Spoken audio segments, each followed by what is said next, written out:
Camp Sweeney is proud to present the following video podcast.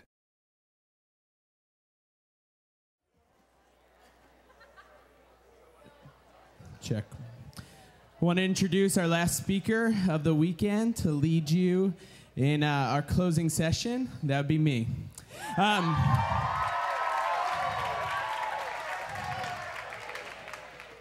So, we've come a long way. It's been good. So the first night, Naomi set the foundation of who we are, how we're created in God's image. Kurt and Jenny talked about how to live as sons and daughters in God's image. Pat last night talked about the freedom of God's image, truly being accepted, loved by God. And so now I get the privilege of talking about where do we go from here? How can we be his image in the world when we go home? Because plain and simple, guys, this could be a great weekend, great retreat, awesome, but we have to go back. We have to go back home to our families, to our friends, to the muck, but we still have to live. And we still have to be in his image. So when I was thinking about this talk, I was thinking about, as you guys know, my wife over there, Nikki, she's 7.5 months pregnant. First off, she's on retreat. Give her a hand right there. Love you. Love you. Okay. So, we're having a baby, all right? She's having a baby. And so recently, you know, like the baby has developed like whatever ears and can hear and all that stuff. And so I'll come home from work sometimes and we'll just be sitting after dinner and she'll be like, why don't you say something to the baby? And I'm like, okay. And so I like go down if this is her womb, which that would be kind of high, but I'm like, and so the first time I ever did this, I went, hello, baby. And she like slapped me across my face. I was like, don't talk like that to the baby. It's going to grow up to be a murderer. So I was like, okay. But like it's kind of become a regular tradition that I like talk to the baby, you know, tell it I love it, that it's great, it's awesome, all those things, you know, which it is. We'll see. But like I've talked to the baby because right now it's in the womb, all right? It's in this like great little warm pouch where it gets fed and it doesn't cry and no one hears it.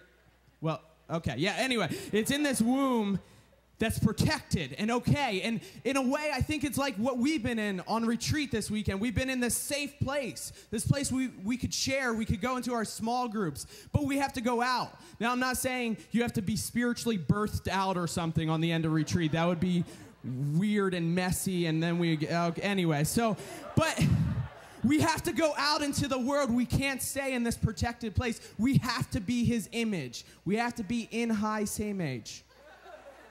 Get it? Because that's the okay, anyway. So, we have to be in his image. We have to go out, okay? We have to go out and be his image in the world.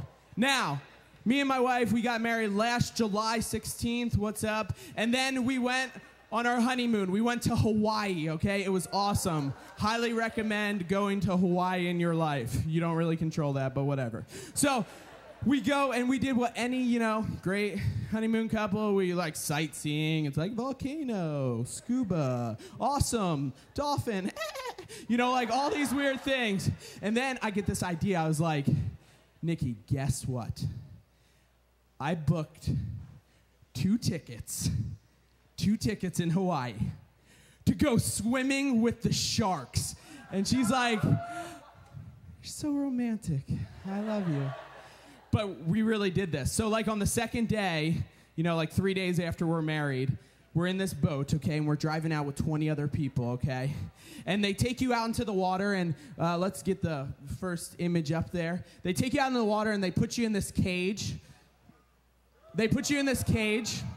And you're surrounded. There is about 16 Galapagos sharks surrounding us, okay? They don't toss bait into the water or anything like that. They just toss this water bottle that splashes, and then it attracts the sharks because they want to eat me.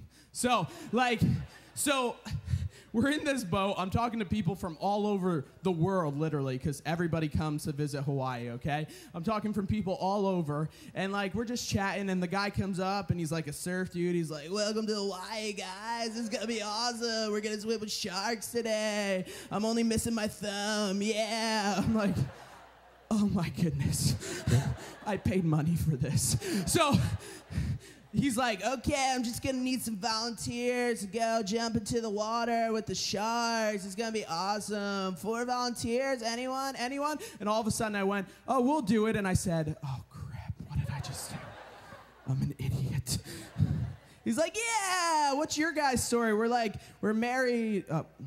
We're married. And he's like, oh, why are you here? And I'm like, okay, whatever. So we jump into this tank, okay? And, like, we're getting ready, okay? And there's this big, it's like, this cage is, like, huge. It's, like, from this black line all the way over to, like, the end of the stage. And there's this metal thing, and they're, like, prepping you. Like, they don't tell you anything. They're like, put on this snorkel. Cool. Get ready. You ready? And I'm like, wait, what do I do? And he's like, just jump in the cage. It's fine. I'm like,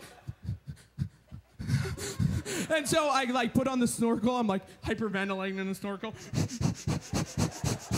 My goggles are fogging up. I can't see.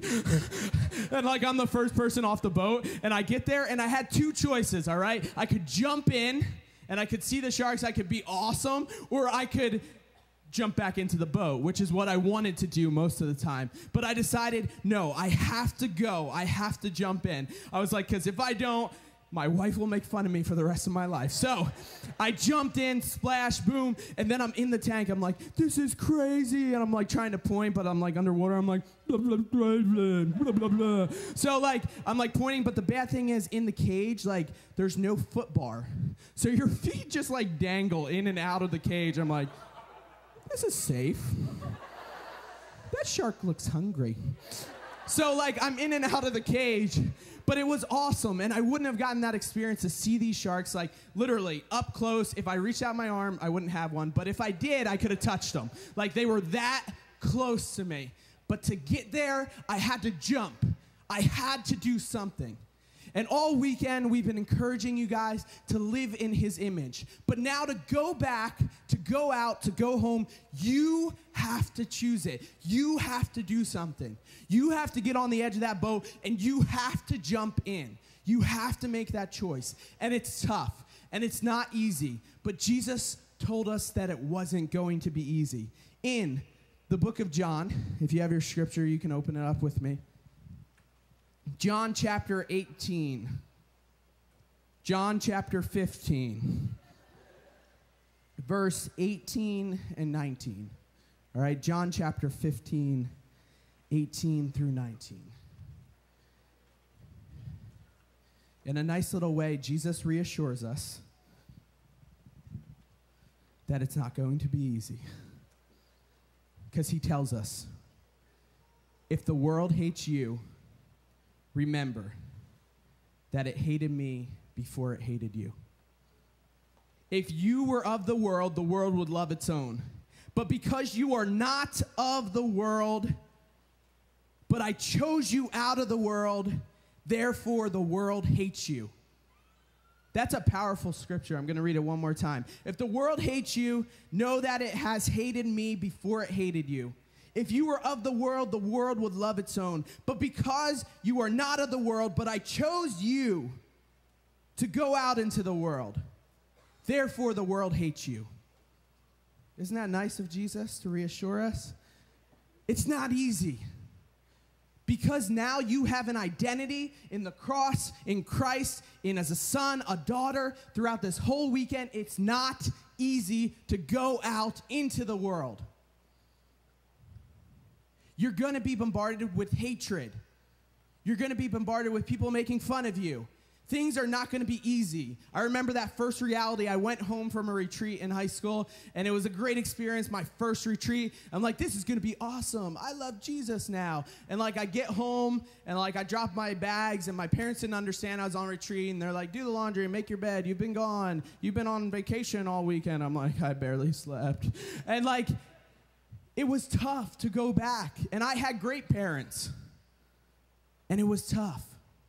And then I had to go back to school on Monday and explain what my shirt said.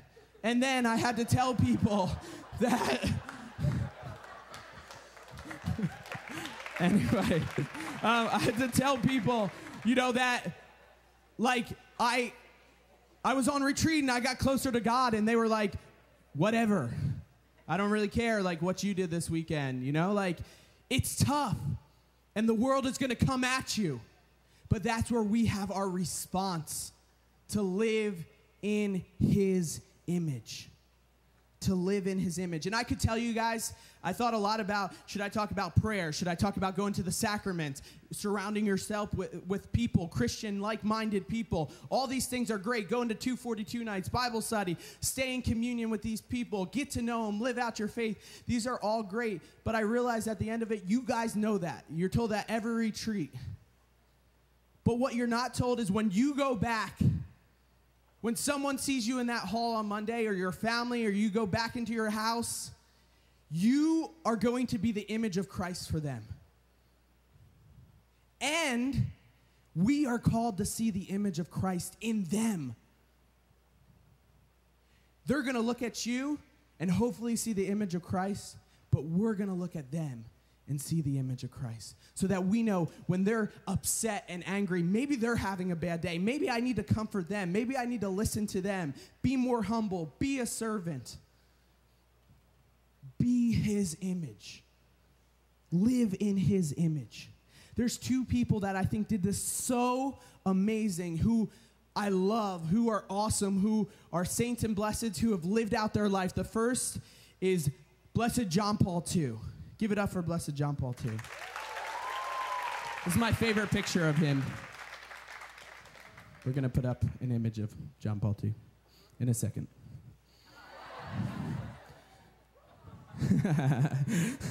Isn't that awesome?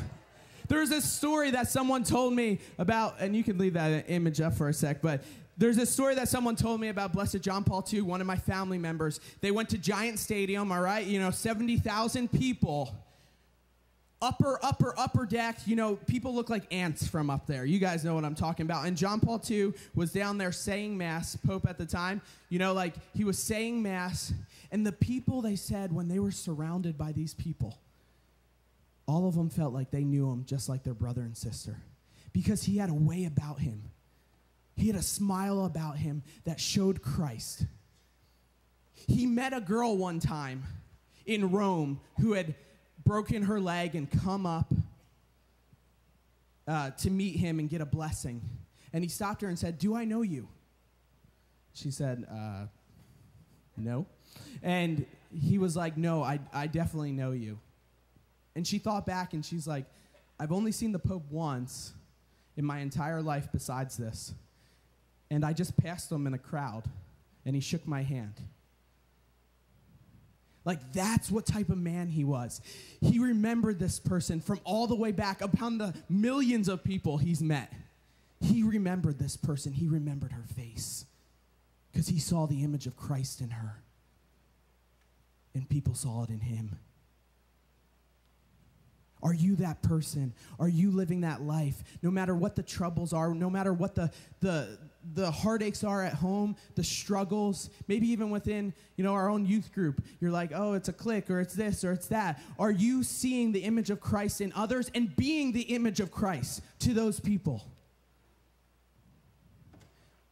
When I say Blessed John Paul II, you say pray for us. Blessed John Paul II. There's another person I want to tell you about. Blessed Chiara. They're going to put up a picture of her.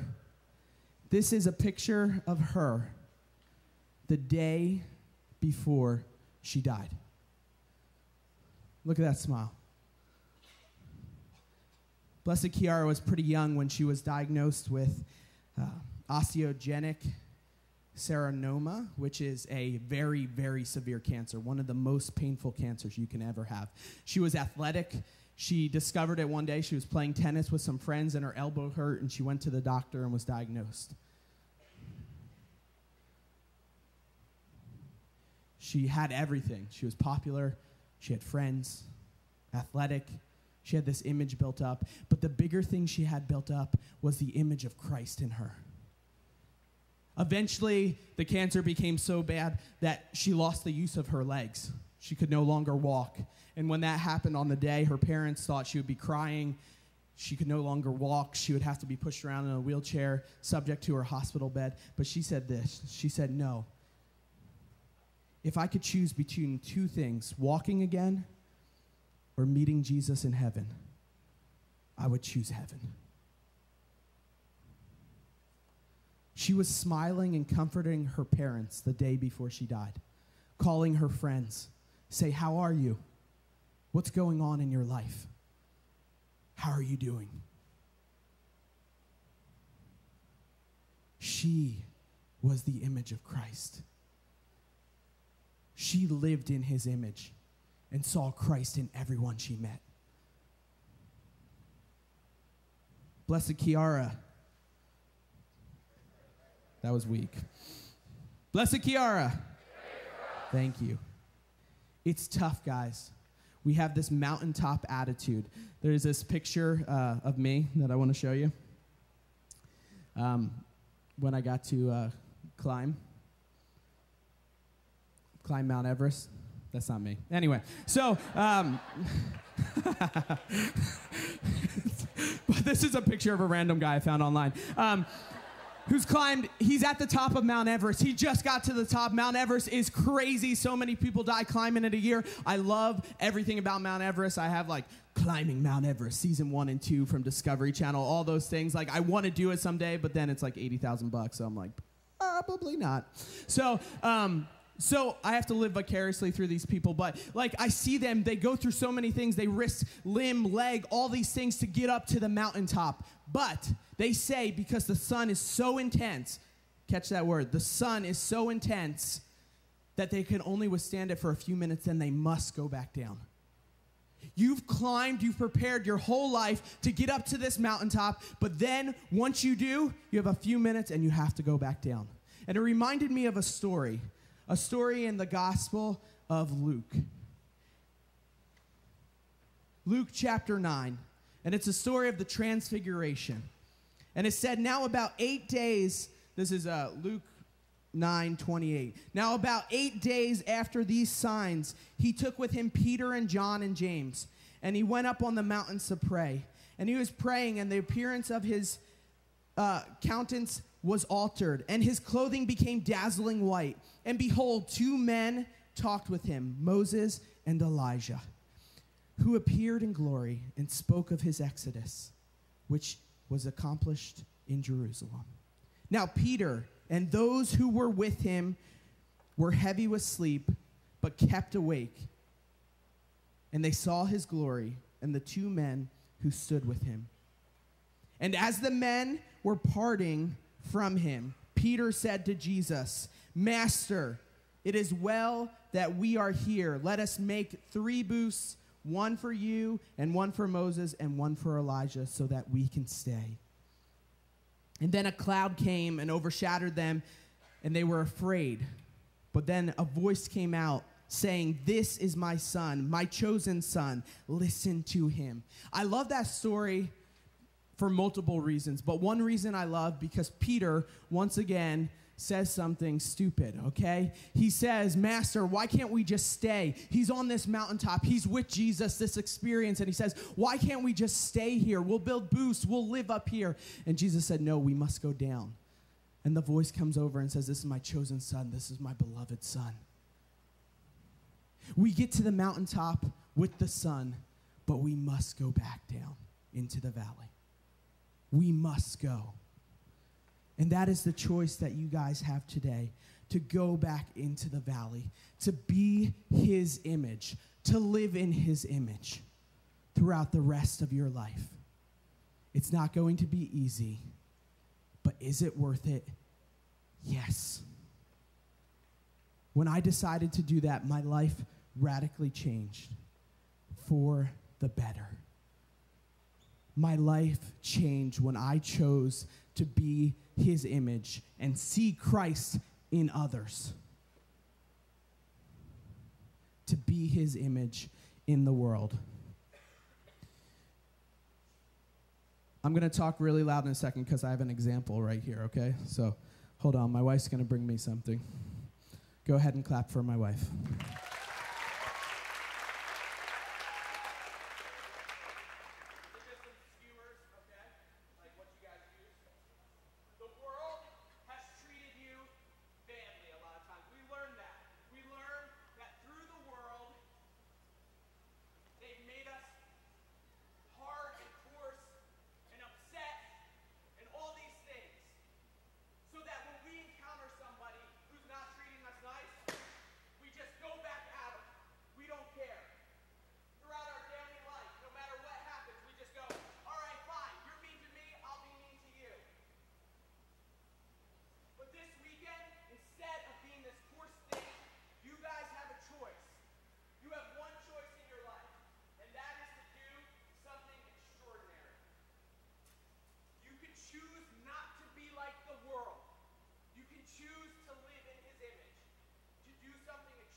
Retelling of One Fish, Two Fish through interpretive dance. That was very unique. Next, we'll have our final contestant, and then the crowning of the regional Miss Plush Puff Marshmallow Queen. Please join me in welcoming Miss Georgia Baines with her talent of, what's her talent? Anyone? Where is Georgia? Why don't we take a break? We'll be right back.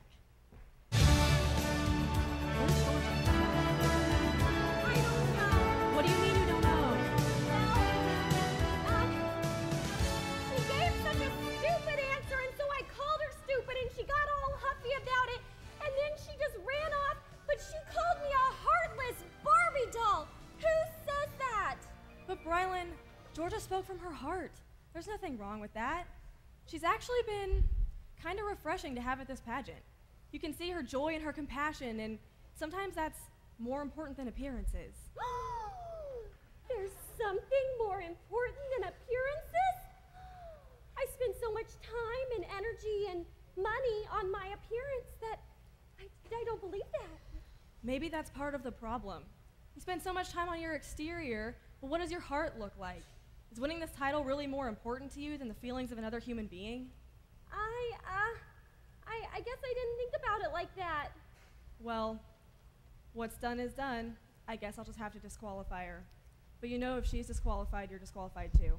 I know. Sorry I'm late. I'm here. I'm ready to compete. Can I still compete? Yes, you almost missed your chance. I know, but I'm ready now. Okay. Please join me in welcoming Miss Georgia Baines with her talent of... What's her talent? I can stuff an awful lot of marshmallows in my mouth and sing a song.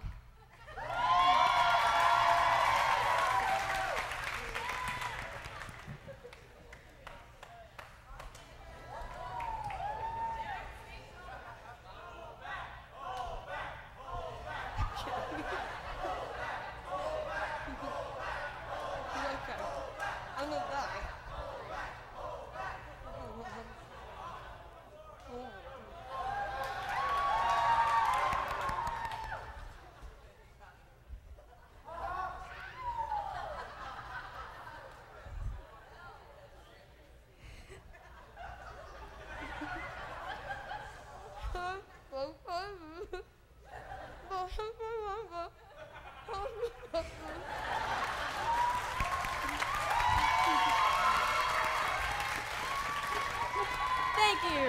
Thank you, Miss Baines. That was, okay. When we come back, we'll have the crowning of our regional Miss Plush Puff Marshmallow Queen.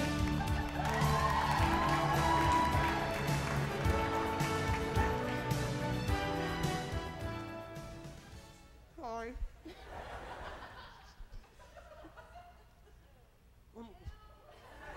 Hi. I thought you quit. I did. But it wasn't very fair to you. Sorry about that talent. That's all I could think of. Just not very talented. No, it was okay. It was very, it was very you. You were actually really good. Thanks. All right, ladies, gather up. Here we go.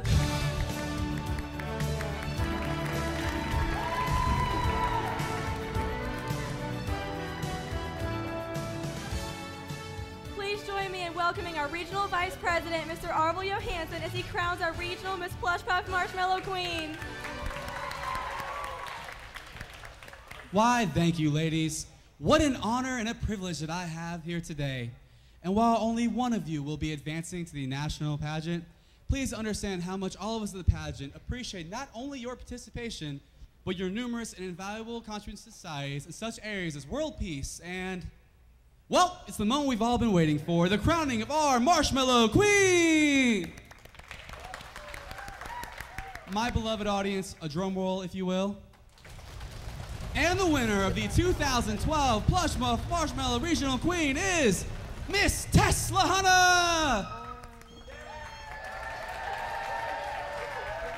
There she is, Miss Plush Puff Queen. She's beauty and she's grace. She's lovely in her face.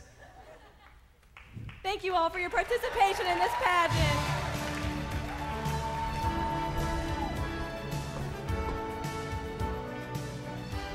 So, I'm really sorry I didn't win. Now all of your dreams are, well, over. If only I had been just wittier, funnier, more talented. No, Georgia, stop it. Stop. I think you were actually really good. I think that you were just who you were. Yeah, that's why I lost. No, stop that. I think you were actually really perfect the way that God made you to be. You were definitely more dedicated and selfless and compassionate and kind than I ever could be. Your heart is like so much prettier than mine. And yeah, I know, I can see it. And I just think that I could learn a lot from you. And I really do want world peace. Oh, well, you know what? Thank you, Brylan. Thank you. For what? For introducing me to lip gloss. I love it.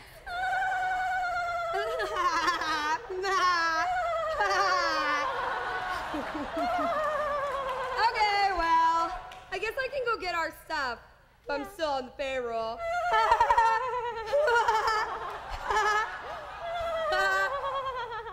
Okay, let's go. All right. Ladies, please. So sorry, Miss Baines, that the pageant didn't go in your favor. That's fine, Mr. Johansson, but I thank you for this opportunity. You know, Miss Baines, I never really understood how they judge these pageant things anyway. But one thing I do know is a great thing when I see it. And let's cut the malarkey, Miss Baines. I think you have it. Have what? Have what? Your wonderful ability to explain Rice Krispie treats, your uncanny knack for stuffing a grotesque amount of marshmallows in your mouth, while still maintaining this sense of grace and, what's that hip young lingo word? Swag. Your ability to make your grace and swag. I think you are exactly what we've always been looking for. I don't actually know or understand what you're saying. For the Plush Puff Marshmallow Girl. You know, the spokesperson, representative. Think big picture, Mrs. Baines, because I'm talking about the face. The one we put on all our posters and commercials to convince people to buy our marshmallows, and I think you are exactly what we need. Isn't that what the Plush Puff pageant winner is for? She just did that. Oh, goodness, no. Yes, she does get a scholarship, rides in some parades, does some charity PR work, but she isn't actually going to sell the marshmallows. My question to you, Miss Baines, is, what do you say? Well, oot, what do I say? I say, I don't know. Well. I'll do it! Golly gee willikers, Miss Baines, that is superb. But I do ask one favor of you. Please, Miss Baines, call me Mr. PP. Are you so serious with your life right now? Mr. PP. Well, I'll give you a moment to compose yourself. Okay. I'll go back to the office and draw up the paperwork, and you ladies meet me back there in a few minutes. Okay, Mr. PP. PP. Congratulations, Georgia. I'm so happy for you. This is so exciting. Thanks, and I couldn't have done it without you. I just wish that it had worked out better for you. Me too. But it's okay. You were really good, and yeah, will you still be my personal assistant? Yeah, I guess I will. Oh, yay. Let's get you in there and get time for your meeting with Mr. Peepee. Peepee. Peepee.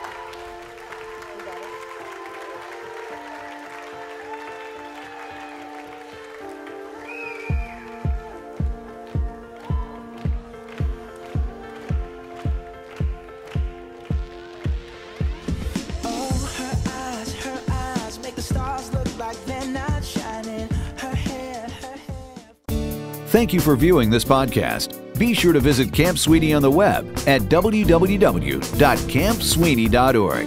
This has been a production of Camp Sweeney. No portion may be reproduced or distributed without the express written permission of Camp Sweeney. All rights reserved.